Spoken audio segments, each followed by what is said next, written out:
Сәлеметсіздер ме, қалайсыздар? Күндеріңіз қайырлы болсын. Мен бүгін бір ерекше тамақ жасайын деп шештім. Отбасыма кешкі асқа жасасаңыздар болады. Мен де отбасыма кешкі асқа жасап жатырмын. Бұл жерде тауықтың төс еті, тәтті қызыл бұрыш, пияз, осылай уақтап тұра аласыздар 4-3 қылып. Одан кейін осылай сковородкаға қуырасыздар. Әбден бәрі жұмсару керек. Пиязы да жаңағы несізден, бұрышыдан. И дәміне қарай тұз қосасыздар, паприка қосасыздар, қара бұрыш қосасыздар. Өздеріңіздің дәміне қарай қандай дәмді ұнатасыздар, солай қосасыздар. Потом дәл ары қарай көрсететін боламын видеоның соңына дейін. Видеоның жалғасы, енді үйде балалар болғаннан кейін олар сөйлейді, оған мән бермей қойыңыздар.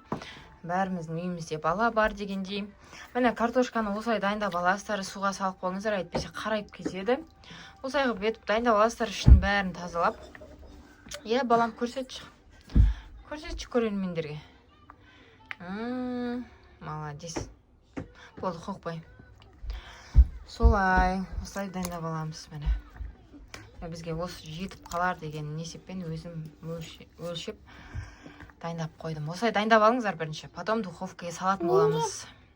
Енді міне картошкаларымызға өсіп салып аламыз, жаңағы начинкаларын. Өсіп салып аламыз да. Потом бірінші помидор қойып шығамыз өстіп бірін бетіне.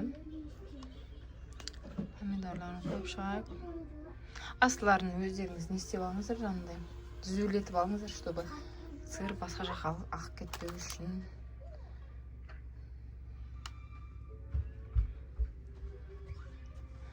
Өстіп қойып аламыз. Жетпеген жартысынан бөліп қойсаңыздар болады. Мына жерде кішкентай алды. Мама болса неде? Осым, мындай сыр қойып шығамыз.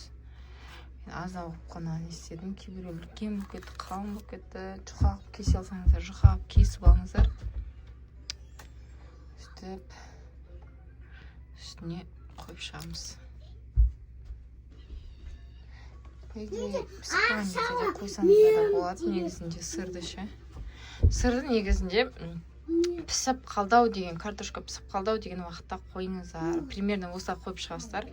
Сырды соңында пісіп қалдау деген уақытында салыңыздар.